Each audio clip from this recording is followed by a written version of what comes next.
Bismillahirrahmanirrahim. Alhamdulillahirabbil alamin. Wassalatu wassalamu ala asrofil mursalin sayyidina wa maulana Muhammadin wa ala alihi wa sahbihi ajma'in. Allahumma sholli ala sayyidina Muhammad wa ala ali Muhammad. Amma ba'du. Assalamualaikum warahmatullahi wabarakatuh. Pertama-tama marilah kita panjatkan puji syukur kehadirat Allah Subhanahu wa taala atas limpahan rahmat dan karunia-Nya sehingga sampai pada subuh ini alhamdulillah kita semua masih diberikan kesempatan dan waktu untuk dapat sholat berjamaah bersama, menunaikan ibadah kepada Allah semata. Salawat serta salam semoga senantiasa tercurah atas junjungan kita Nabiullah Rasulullah Sallallahu Alaihi Wasallam, yang insya Allah mudah-mudahan kita semua mendapatkan syafaatnya kelak di yaumil akhir. Bapak-bapak, ibu-ibu, saya tidak akan memperpanjang kalam. Waktu dan tempat ini akan saya serahkan kepada Pak Haji untuk menyampaikan taklim kita pada subuh ini, dan kita mohonkan nanti di akhir taklim ini kita panjatkan doa buat saudara dan saudari kita yang baru saja mendahului kita.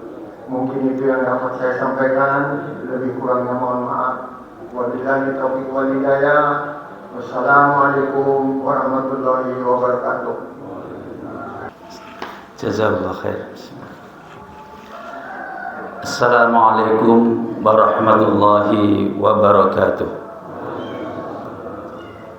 Alhamdulillahi rabbil alamin. Wa bihi nasta'inu ala umuri dunya waddin.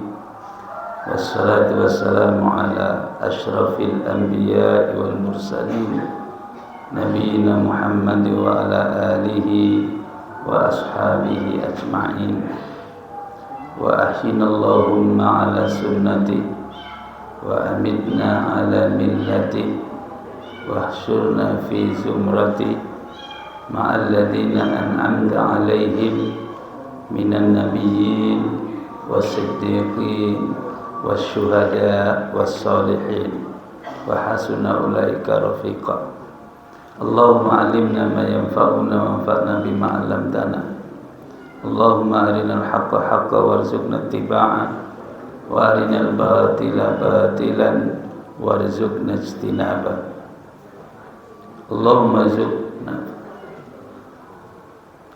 Allahumma a'inna ala dzikrika wa syukrika wa husni ibadatik.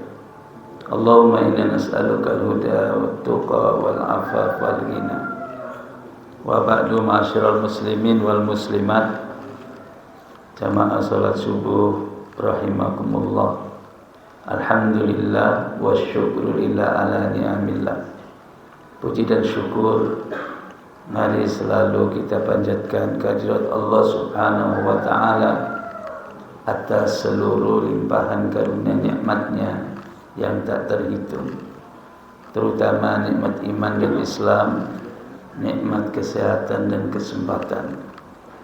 Salawat dan salam mari kita perbanyak untuk Nabi dan Rasul yang terakhir yang kita imani tanpa keraguan sedikit pun, yang kita ikuti, yang kita teladani, yang kita cintai, yang kita perjuangkan risalahnya, Nabi Muhammad sallallahu alaihi wasallam.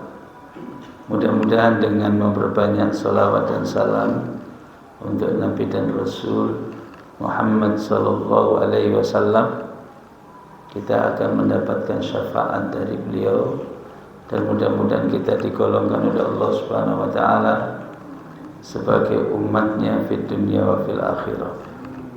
Dan insyaallah dalam majelis kesempatan kali ini kita akan lanjutkan pembahasan kita tentang akhlak Islami, dan kita sampai bab akhlak terhadap diri sendiri. Setelah kita sudah bahas akhlak kita terhadap Allah Subhanahu wa taala, maka kita lanjutkan pembahasan kita dalam kesempatan ini tentang akhlak pribadi, akhlak terhadap diri sendiri, akhlak kita terhadap diri kita masing-masing sebagai hamba Allah Subhanahu wa ta'ala yang beriman. Tentu saja dalam pembahasan ini tidak bermaksud untuk mengulang-ulang, tetapi mudah-mudahan dalam pengulangan itu ada faedah. Tentu akhlak pribadi ini sudah sering kita bahas dalam berbagai kesempatan, tapi untuk mengingatkan kembali, untuk memperkuat pemahaman kita dan untuk mengamalkannya, mudah-mudahan ada faedah. Nah, akhlak pribadi ini banyak. Kita mulai salah satunya dengan akhlak as-sidq, benar dan jujur. Ini akhlak Rasulullah SAW yang harus kita teladani sebagai umatnya. Dan dalam ajaran Islam, benar dan jujur ini merupakan pangkal atau sumber dari segala kebaikan. Saya awali dengan membacakan sabda Rasul sallallahu alaihi wasallam, "Alaikum bisidqi." Kalian semua harus benar dan jujur. Fa inna sidqa yahdi ilal birri. Karena sesungguhnya kejujuran itu mengantarkan kita kepada kebaikan, membawa kita kepada kebaikan. Wa innal birra yahdi ilal jannah, dan kebaikan itu membawa kita kepada surga, mengantarkan kita ke surga. Wa ma yazalur rajulu yasduqu wa yataharra sidqa hatta yuktaba indallahi siddiqan.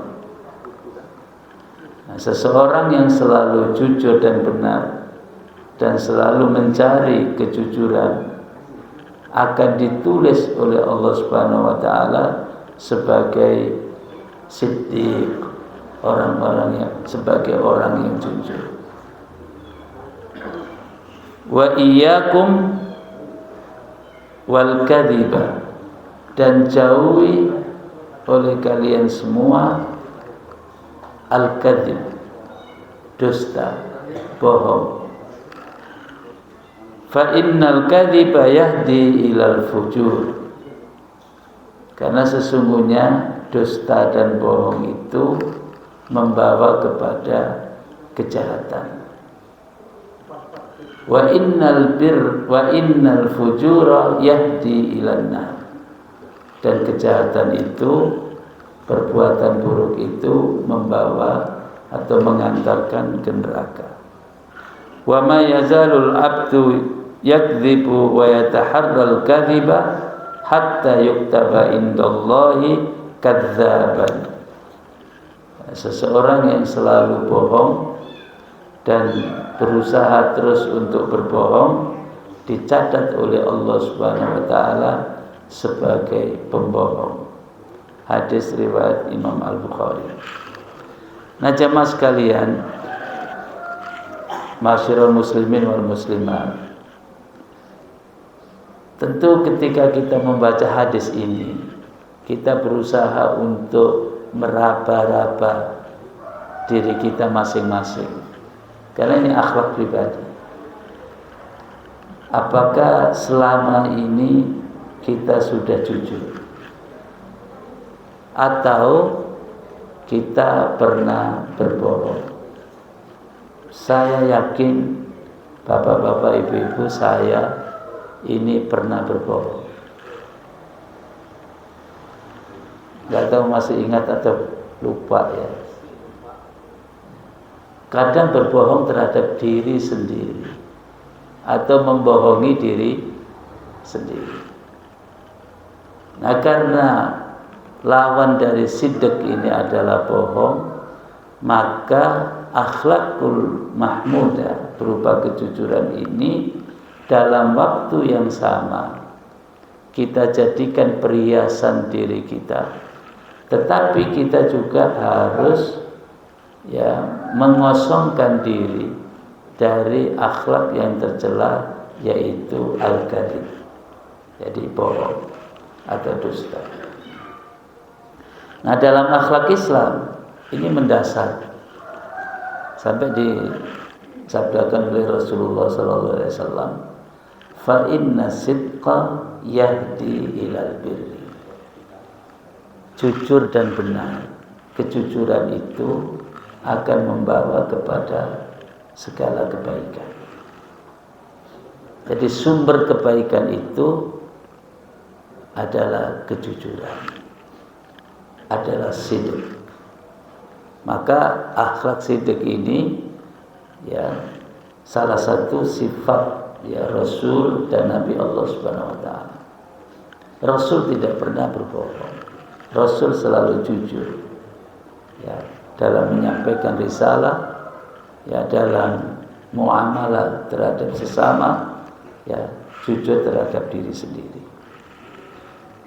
Nah, jadi kalau kita ingin memperbaiki akhlak pribadi kita, itu ada dua cara sekaligus harus bersamaan.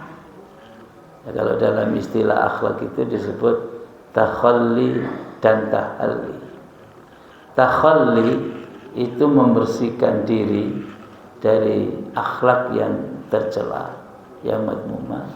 Tahalli bil haq itu artinya menghiasi diri dengan akhlak yang terpuji. Hari ini kita saksikan kebohongan ada di mana-mana.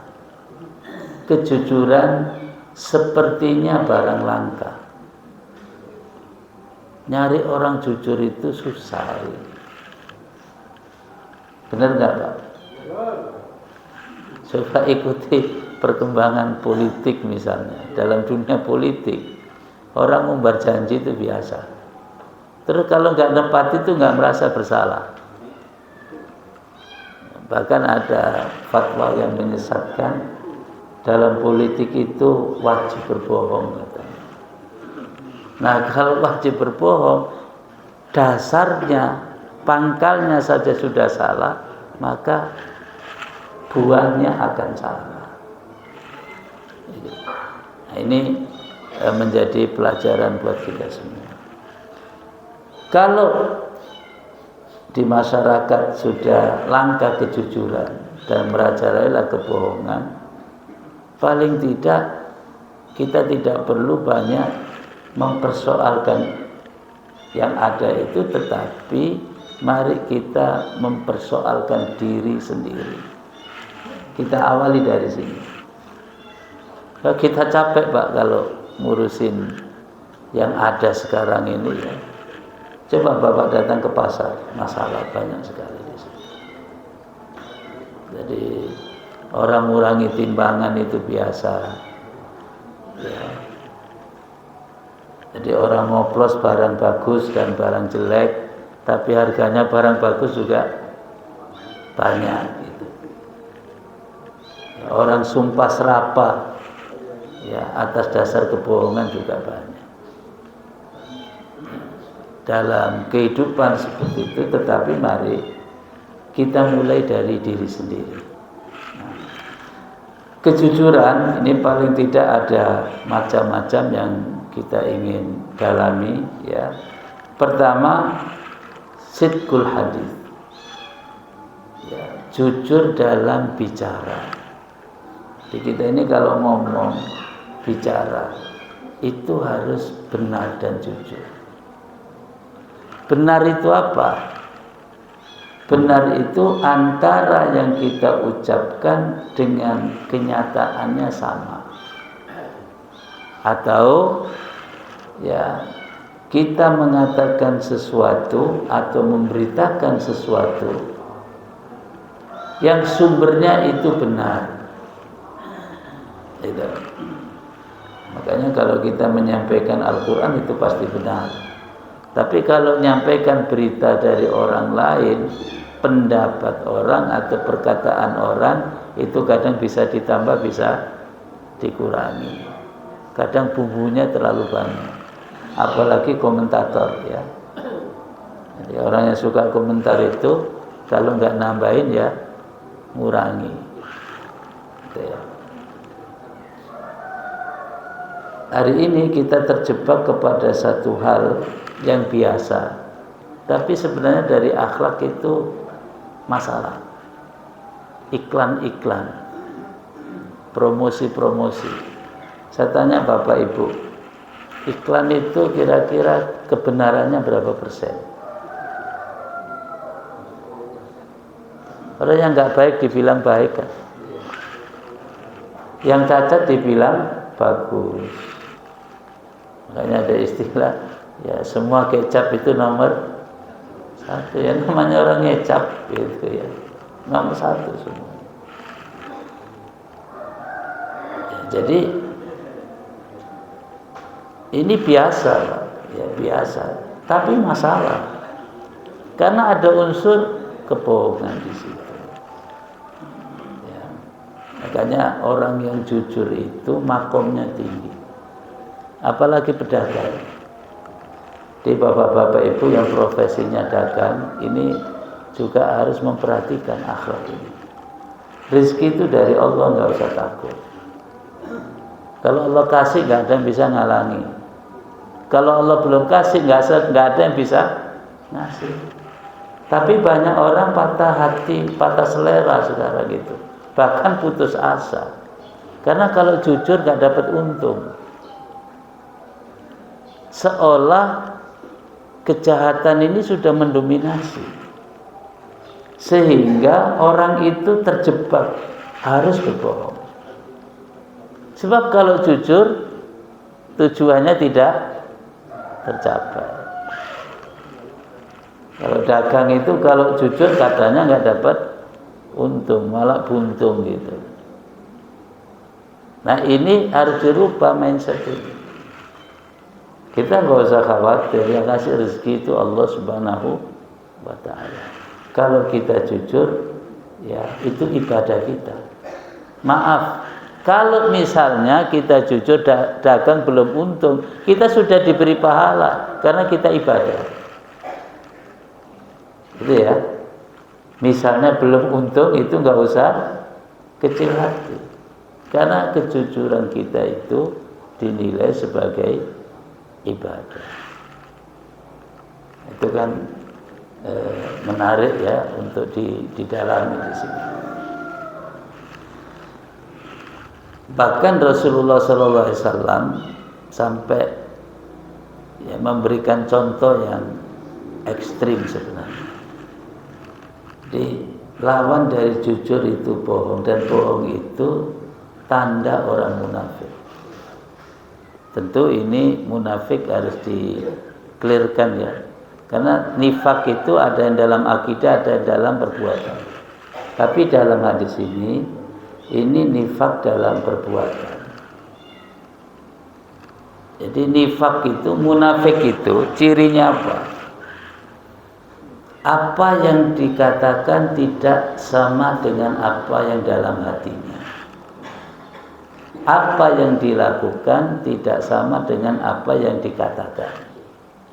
Di bahasa perbuatannya berbeda dengan bahasa lisannya, berbeda dengan bahasa hatinya. Nah, orang yang jujur itu bahasa hatinya dan bahasa lisannya dan bahasa perbuatannya sama. Itu jujur dan benar. Jadi niatnya benar dalam hati, diucapkannya benar, dan dilaksanakan dalam perbuatannya benar. Gitu. Itu karena ada kesesuaian. Makanya saya kasih contoh ya, kesesuaian bahasa lisan dengan bahasa perbuatan. Kalau saya mengatakan hari ini hari Ahad dan nyatanya memang hari ini hari Ahad, berarti saya ini jujur dan benar. Kalau saya mengatakan hari ini hari Senin, saya ini bohong karena tidak sesuai dengan kenyataan. Atau saya dengar berita, ya, ada berita bahwa di Serang atau di PCI hari Ahad turun hujan. Ada berita itu. Berita itu benar apa bohong, Pak? Kalau hari ini nggak turun hujan, berarti berita itu bohong. Gitu. Nah, di era sosial media ini orang istilahkan hoax itu ya. Apa yang nggak benar itu ternyata meraja. Jadi orang sering tertipu. Udah bacanya capek, nggak taunya hoax saja, nggak benar. Nah, makanya dalam berbicara kita harus jujur. Apa jujurnya? Sampaikan sesuai dengan apa yang ada dalam hati. Nah, nanti ada Pak yang dibenarkan, kepura-puraan yang dibenarkan. Ada namanya tauriyah. Itu karena mensikapi situasi yang tidak menguntungkan. Jadi orang bertauriyah. Tauriyah itu berkata, perkataannya itu bisa bersayap. Karena menghindari dampak negatif yang besar. Itu ada istilah tauriyah. Jadi tauriyah itu kita mengatakan, tapi bahasa kita itu maknanya bersayap.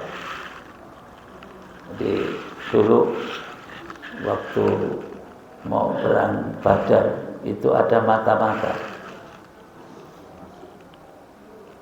Jadi Rasul mempelajari itu. Ya, mempelajari. Jadi, orang biasa kan dalam mau perang itu kan harus dipelajari, dianalisa dulu situasinya. Nah, makanya waktu ketemu orang itu ditanya, min aina anta, kamu dari mana? Maka Rasulullah, ana min ma, saya dari air. Jadi ma itu sebuah desa yang ada di kejauhan. Tapi Rasulullah itu tidak bohong karena dalam bahasa itu bisa diartikan saya diciptakan dari air sperma, mak juga. Itu namanya tauriyah.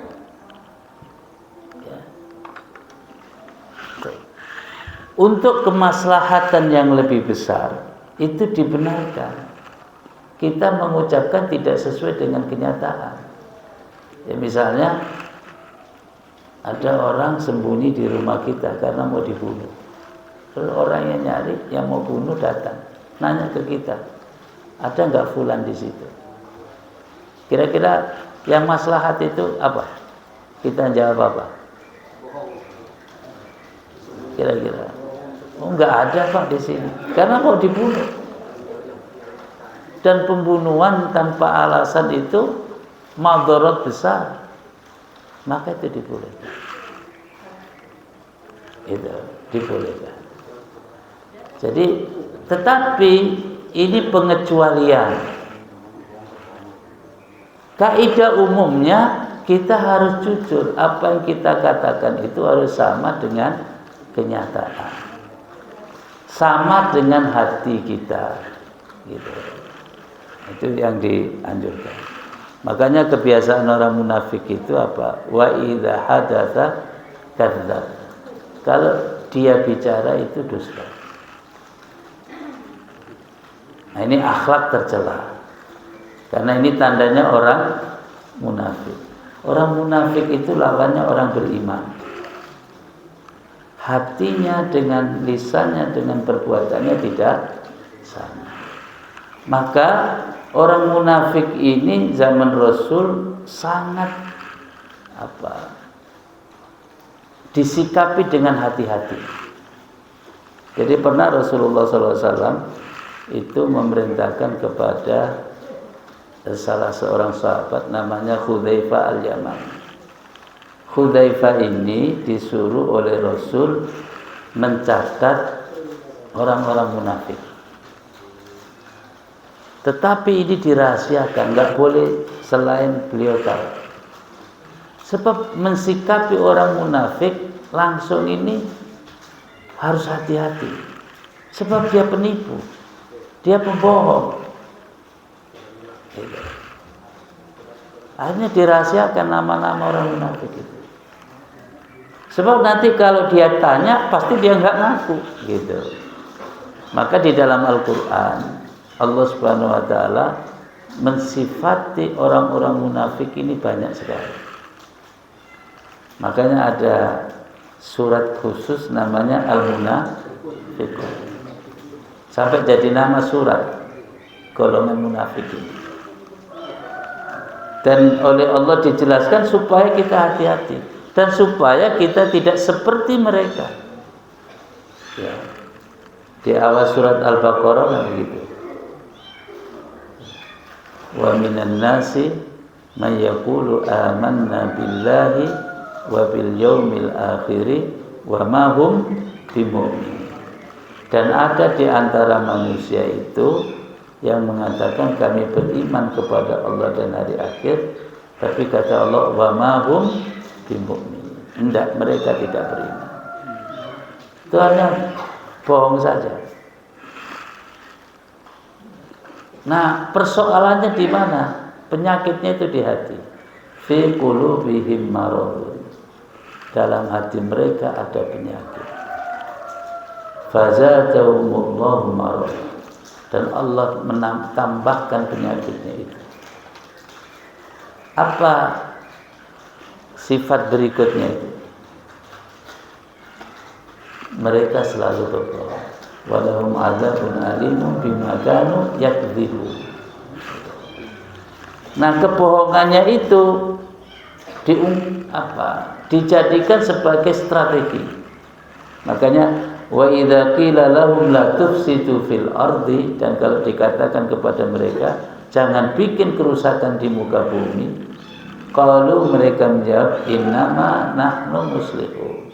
Oh tidak, saya bukan bikin kerusakan, justru saya bikin perbaikan. Wa idza qila lahum aminu kama amanan nas, dan kalau dikatakan kepada mereka orang munafik ini, berimanlah kamu seperti para sahabat, seperti para pengikut Rasul. Dalam asbabun nuzul ayat ini.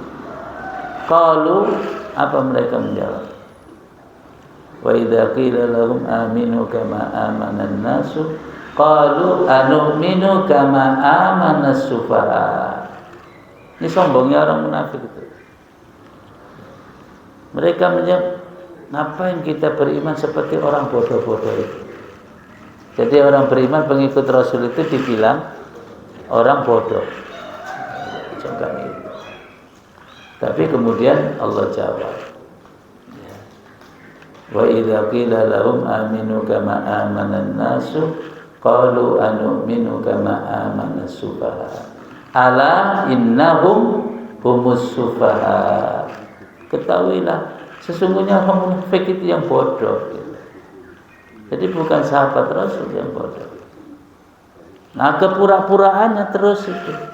Wa idza laqul ladzina amanu qalu amanna. Kalau mereka ketemu orang beriman, mengatakan kami beriman. Ya. Wa idza laqul ladzina amanu qalu amanna. Kalau ketemu orang beriman dia mengatakan kami beriman. Wa idza khalau ila syayatinihim qalu inna ma'akum. Kalau kembali kepada kelompoknya orang munafik, kami juga bersama kalian. Itu. Terus ditanya, ngapain kamu bilang beriman tadi ketika ketemu orang beriman? Ya. Maka Allah jawab di firman-Nya itu dijelaskan, inilah karakternya orang munafik.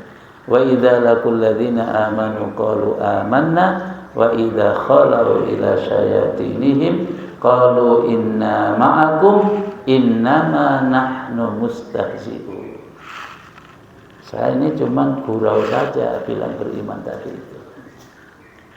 Ya, sebenarnya tidak. Kami ini tetap seperti kalian orang munafik. Nah, itu menipu di situ. Penampilannya menarik, sehingga Al-Quran mengatakan wa idza ra'aitahum tu'jibuka ajsamuhum. Kalau kamu lihat penampilannya kamu terkagum-kagum. Orang munafik itu pandai bicara, pandai mempengaruhi. Zahirnya penampilannya menarik sekali. Wa idza ra'aitahum tu'jibuka ajsamuhum. Makanya akhlak ini kita harus perhatikan betul. Nah, kita sekarang berusaha apa yang kita ucapkan ini benar, sumbernya benar dan sesuai dengan kenyataan dan sesuai dengan hati kita. Ya. Jadi ada istilah Pak sekarang itu pagi tempe sore tahu, ya, pagi tempe sore tahu. Jadi paginya ngomongnya ini, sorenya udah lain Pak, gitu ya. Maka dalam peribahasa kan banyak ya, orang munafik ini kayak air di atas daun talas, menggunting dalam lipatan, gitu ya. Musang berbulu domba. Jadi ada banyak itu ungkapan-ungkapan yang menjelaskan karakter orang munafik itu. Jadi masa musang berbulu domba. Jadi banyak orang tertipu di situ. Nah, ini ada hikmah besar. Kalau kita jujur, kita itu sensitif kalau dibohongin orang. Kalau kita ini jujur, kita ini benar, orang bohongin kita itu ketahuan. Tapi kalau kita itu sering bohong, sering dibohongin orang, dan kita nggak kerasa gitu, karena memang kita sendiri. Jadi orang jujur itu sensitif. Orang mau bohong udah tahu. Oh, Anda ini, karena dia jujur. Tapi kalau sama-sama, ya akhirnya. Makanya hukum kausalitas dalam kehidupan itu berjalan. Kita ini kalau jujur, insya Allah orang jujur sama kita. Jadi kalau kita ini bohong, ya kita dibohongi orang. Nah, begitu. Nah, ini yang pertama. Yang kedua, ntar Pak di akhir ya, supaya itu dulu. Benar dalam pergaulan. Sidqul muamalah. Kita ini kan nggak bisa hidup ini sendirian. Kita pasti bermuamalah dengan orang lain. Pasti Pak itu. Nggak ada orang hidup sendirian. Muamalah kita dengan orang lain itu luas sekali. Dalam rumah tangga ada muamalah. Suami istri, orang tua ke anak, itu pasti ada hubungan-hubungan ya, muamalah itu. Dengan masyarakat pasti ada pemimpin, ada rakyat, ada muamalah di situ. Dalam kegiatan ekonomi pasti ada muamalah. Ada penjual, ada pembeli. Nah, dalam muamalah itu harus jujur. Ya, orang tua ini harus jujur sama anak, anak harus jujur sama orang tua, suami harus jujur sama istri, istri jujur sama suami. Kira-kira berat nggak, Pak? Pernah nggak Bapak bohongin istri? Iya. Terus hasilnya apa, kan? Kalau bohongin istri hasilnya apa? Hasilnya positif apa negatif? Udah ujungnya apa? Orang bohong itu pasti kena dampaknya sendiri, dampak negatifnya. Apalagi kalau kita kaitkan dengan suasana batin. Orang bohong itu pasti nggak tenang, pasti nggak tenang. Orang jujur itu tenang Pak batinnya, jiwanya tenang. Kenapa? Nggak ada problem. Ketemu siapa saja enak. Mau apa saja enak. Ketemu siapa saja enak. Itu orang jujur. Tapi kalau pembohong itu, Masya Allah,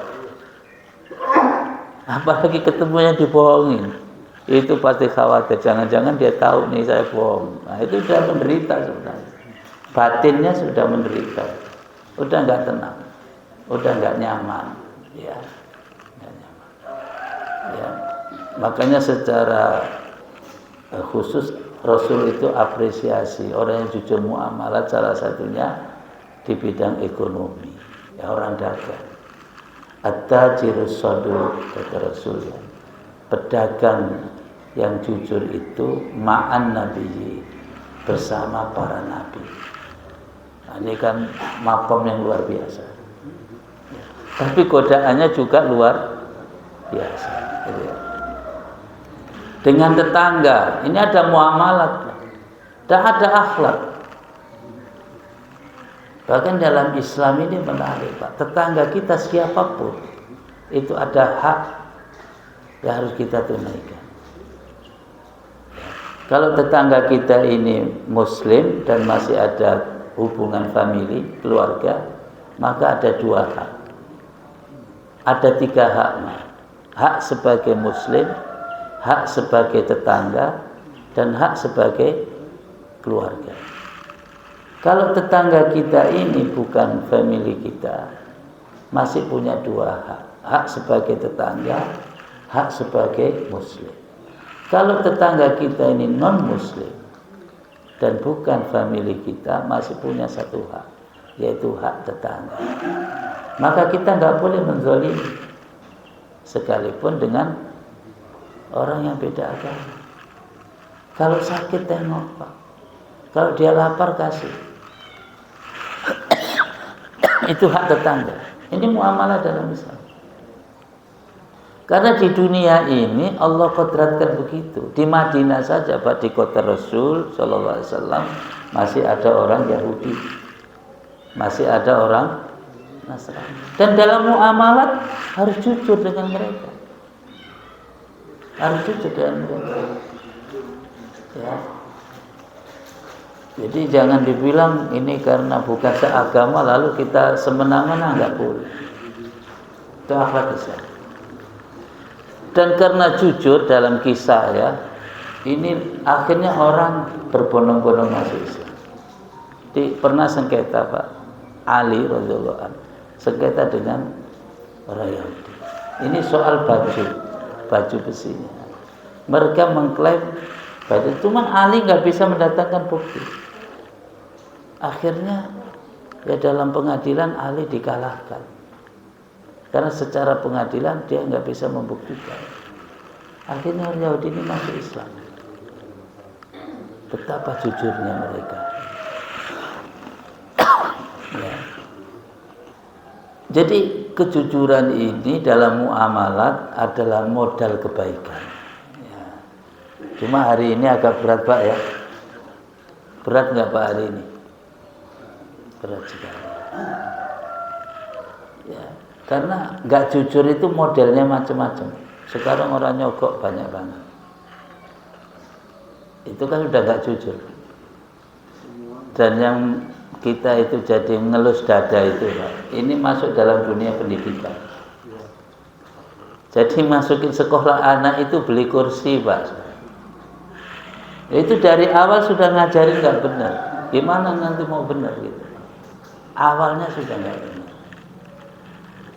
Dan ini merugikan anak-anak kita. Biarkan anak kita itu apa adanya. Jangan, nggak perlu dikasih topeng. Karena itu untuk kebaikan dia. Ya kan? Jadi nilainya kurang yang dilobi gurunya. Nah itu udah ngajarin nggak cuy? Ya nggak apa-apa. Supaya tahu kalau nilainya kurang itu berarti harus banyak belajar. Nah, karena kita ini dipaksa hidup ini serba instan Pak, maunya cepet gitu. Maunya anak kita itu pinter nggak usah sekolah. Padahal itu merugikan anak kita. Ya ilmu itu nggak bisa ditipu-tipu begitu. Kalau dia nggak berilmu tetap nggak berilmu, nggak belajar. Walaupun nilai rapotnya baik. Ini meningkat lagi Pak di perguruan tinggi. Banyak titel yang palsu. Percaya nggak Pak? Nggak kuliah dapat. Dia itu kan bohongin dirinya, bohongin publik. Apa manfaatnya? Manfaat sementara. Ya, untuk gaya-gayaan, untuk kesombongan. Gue ini udah S3 loh. Kuliahnya enggak. Terus sekarang bisa diatur. Dunia pendidikan bisa dibohongin coba. Padahal ini adalah penjaga moral. Dunia pendidikan kita itu penjaga moral Pak. Harus nilai-nilai kebenaran yang dikedepankan. Hari ini udah disusupin kebohongan-kebohongan itu. Ya, sudah main lobby. Baru masuk saja udah ngajarin nggak benar. Ngasih nilainya sudah nggak benar. Jadinya apa? Maka Bapak Ibu sekalian, ini sunatullah terjadi. Apa yang ada hari ini adalah hasil pendidikan 15, 20, 25 tahun yang lalu. Ya ini hasilnya. Jadi kalau sekarang itu korupsi gila-gilaan, itu hasilnya. Berarti dulu itu ada yang keliru. Iya. Coba. Kita kan kaget-kaget Pak ya. Itu kok ada orang ngumpulin uang sampai 923 ya miliar. Iya kan?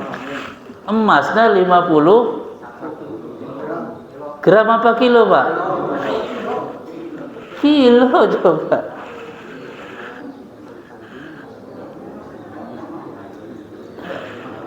Yang miskin banyak enggak Pak?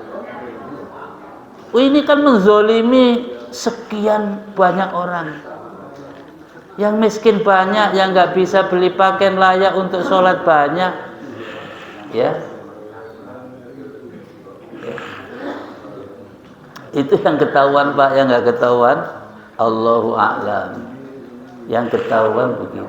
Memang luar biasa. Dulu kita dengar orang korupsi 100 juta itu udah gede Pak ya. Sekarang itu bukan miliar, triliun. Rusak betul. Hari ini kita dirusak dengan tatanan yang luar biasa. Saya kasih contoh Pak, ini untuk pelajaran ya, supaya kita jujur betul. Itu ada orang jadi anggota DPR RI itu habis 10 miliar, 20 miliar. Bapak hitung gajinya 5 tahun, cukup nggak Pak? Ya kita nggak suudzon. Itu apa yang dilakukan kira-kira? Logika umum aja Pak. Ada nggak Pak uang sekarang ini buang uang ada nggak? Sekarang itu hitungan dagang Pak semua. Saya ngeluarkan berapa, saya dapat berapa, karena itu hitungan dagang, nggak mau rugi. Nah kalau untuk baik ngapain susah-susah?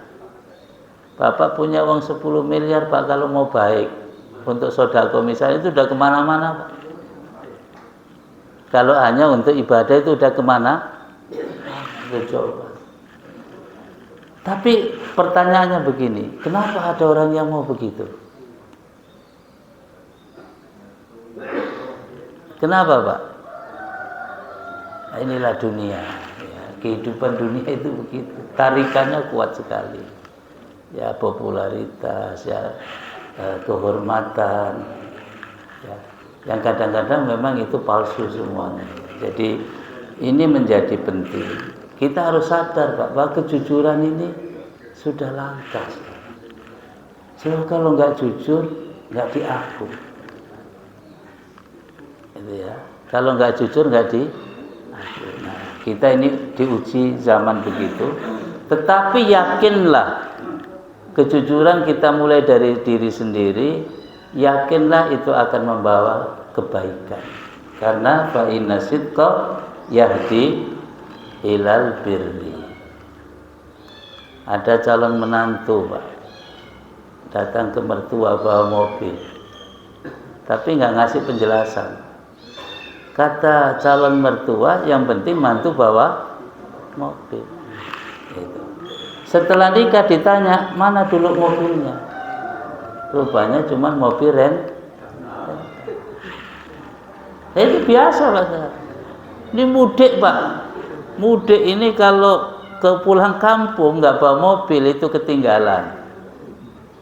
Apa kata orang kampung? Kalau pulang cuman naik bis umum gitu. Iya Pak. Nah yang begini-begini ngapain kita paksa-paksain? Kalau bisa nggak apa-apa Pak. Silakan mau rental mobil mau apa, tapi itu sesuai dengan kenyataan gitu. Gak apa-apa, itu tahadus binikmah. Tapi kalau itu banyak yang dibungkus, yang kebohongan, nah itu yang menyebabkan nggak nyaman. Baik ya. Jadi muamalah ini nggak usah khawatir Pak. Semua kalau dasarnya jujur pasti hasilnya baik. Ini perlu dipraktekkan, tidak cukup dibicarakan. Ya, sebab akhlak ini harus dibuktikan dalam perbuatan, harus dipraktekkan. Kemudian berikutnya sidqun niyah atau sidqul azam. Jadi kita ini mau melakukan sesuatu, ini untuk diri sendiri Pak ya. Kita ini jujur nggak dengan diri kita, niat kita ini benar nggak sih?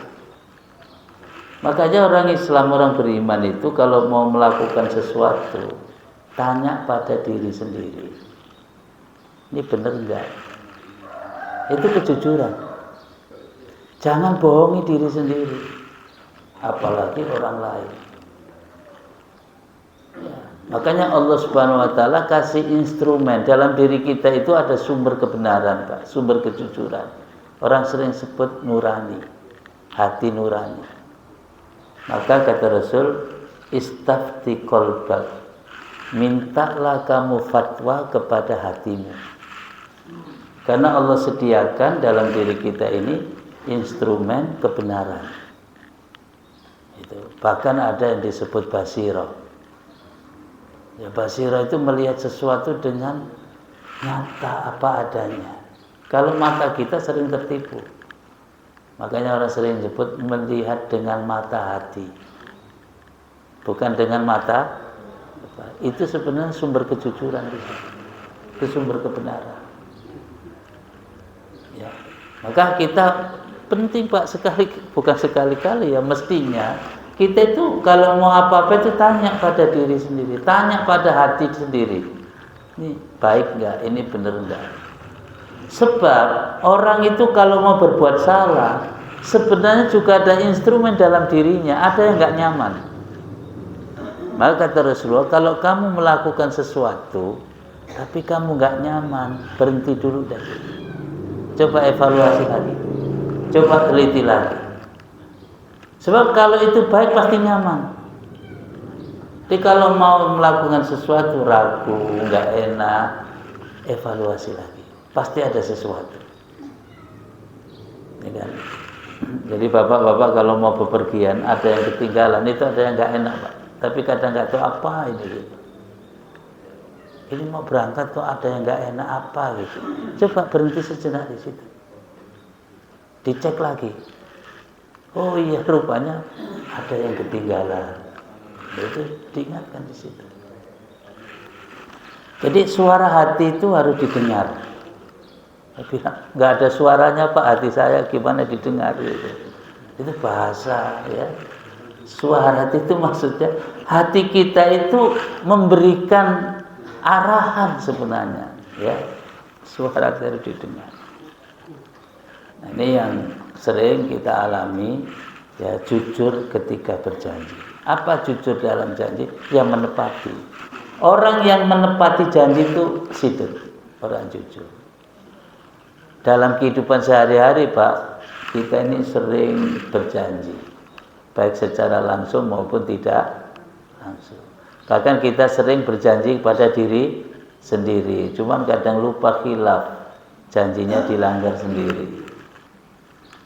Ya, Insya Allah kalau saya nanti sembuh dari sakit, saya akan rajin sholat, mau rajin ke masjid. Waktu saat Allah kasih kesembuhan, rajin nggak Pak? Nah itu bohongin diri sendiri, itu nggak jujur pada diri sendiri. Itu mestinya ya diikuti, karena itu baik.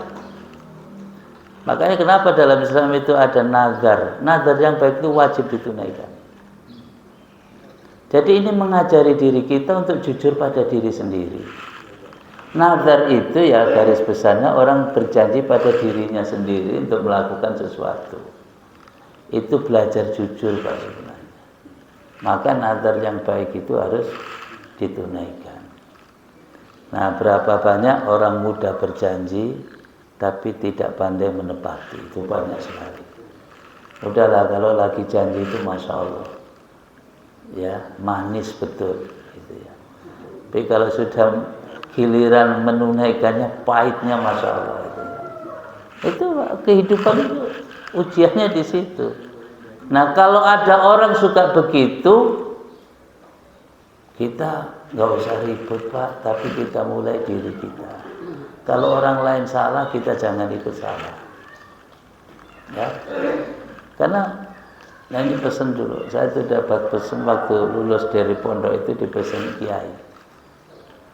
Itu 2. Sampai saat ini saya pegang Pak pesannya itu.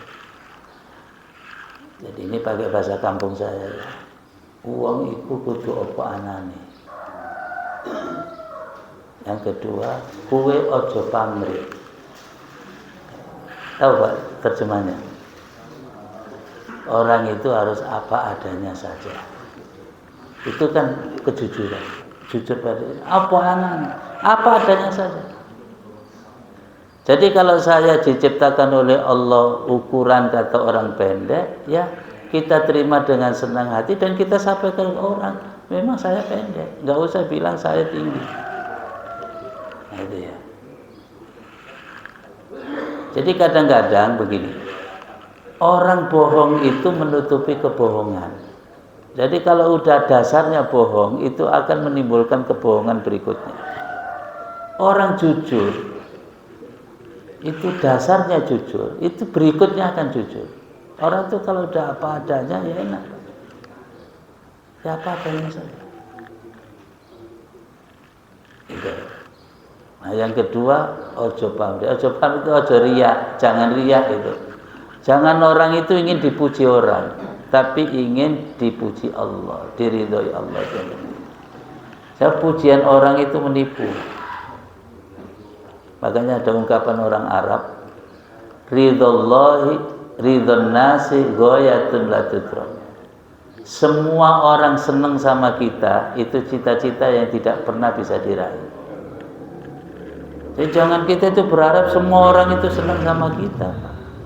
Rasul kurang apa baiknya? Ada nggak yang nggak senang sama Rasul? Banyak. Makanya ridhon nasi ghayatun latif. Maka hidup ini jangan hanya ingin dipuji orang, tapi yang paling penting dipuji diridhoi Allah. Kalau kita diridhoi Allah lalu orang memuji kita, itu bonus. Tapi kalau dari awal kita ingin dipuji orang, itu menipu, itu menyesatkan. Jadi hidup yang paling menderita itu ketika kita ingin dinilai orang baik terus, kepingin orang itu muji kita terus, itu menderita berarti. Semua orang ini kadang-kadang nggak jujur juga, Pak. Jadi saya punya cerita, dulu ada salah seorang pejabat yang menteri. Saya nggak sebut. Nah, saya diundang waktu ulang tahun setelah nggak jadi menteri di Pondok Indah. Ternyata ngeluh, Pak. Dia, Ustaz, dulu saya waktu jadi menteri, masuk mobil saja dibukakan pintu, tas saya dibawain, saya mau duduk saja kursi disiapin, saya mau makan semua tersedia. Sekarang saya sudah nggak punya jabatan, saya ulang tahun, teman-teman dekat saya datang aja enggak katanya. Ya, terus saya tanya balik. Ya. Lalu kalau disikapi orang begitu, Bapak kecewa enggak? Dia kecewa, katanya. Nah, ini masalah. Ya enggak usah kecewa, karena manusia itu begitu. Kalau ada maunya ya deket-deket. Kalau nggak ada kepentingan, suruh deket pun nggak mau. Tabiatnya manusia.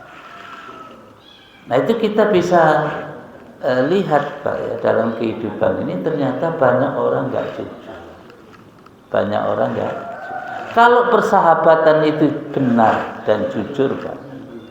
Orang bersahabat itu bukan karena jabatan, bukan karena kekuasaan, bukan karena materi, ya, tapi karena ridho Allah. Itu yang jujur.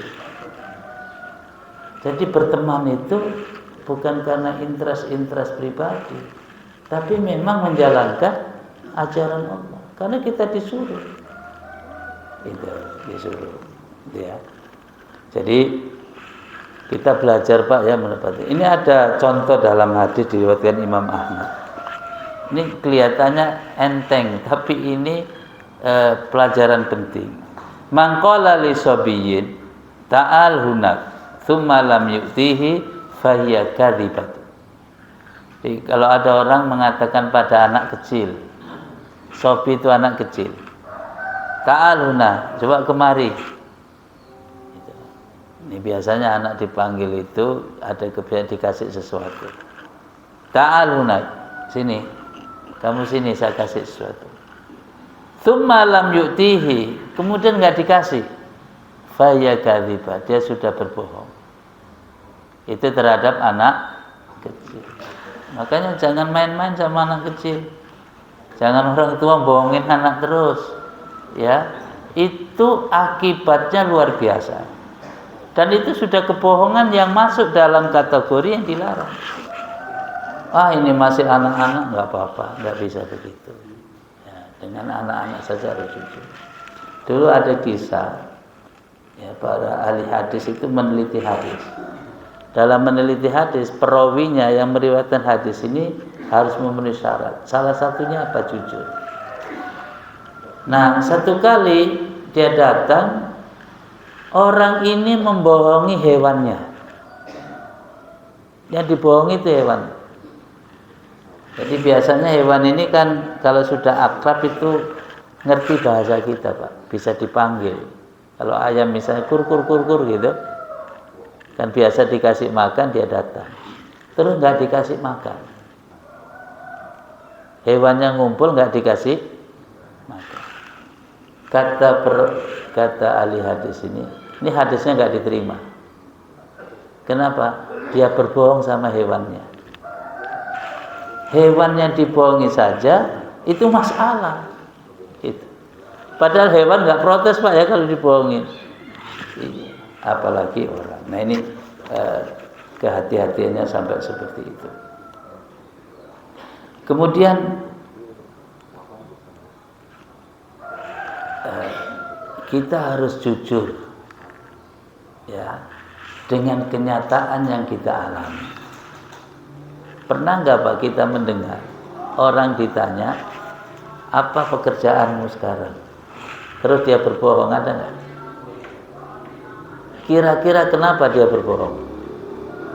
Ini misalnya pulang kampung lah, mudik pulang kampung. Apa nih kesibukannya gitu?